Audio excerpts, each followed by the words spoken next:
So first of all, awareness is the primary part. The developer should be aware that, okay, if I am responsible for writing certain piece of code, then that code piece of code should be secure. Now, when we do anything, we ensure, when we talk from security, I always give examples of like our home or office. We ensure our doors are locked while living to the home. If our children are there, we ensure everything is locked. So the same thing when we are creating any app, creating any portal, website, anything, it should be secure. Nobody should, other person who is not intended to use the data or use that piece of software or that data inside that should not be allowed. So all the authentication mechanism should be correct.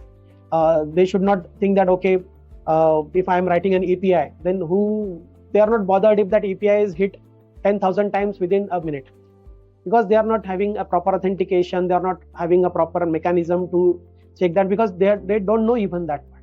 So first they should be known that, okay, if anything is there, it's an possibility that it can be attacked for a brute force to get certain credentials of that and use that data for some other malified intentions.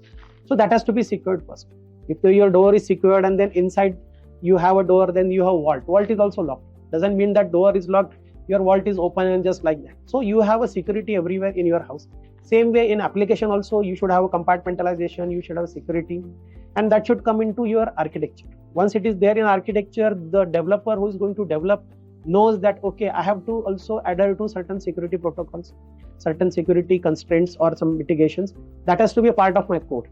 And second is, we do the reviews. We do the peer reviews, code reviews, but we don't do the security review of that code. Yeah. Now that security review is must. If I'm using, let's say, Node.js or Python, it has come up with a lot of pre-built packages.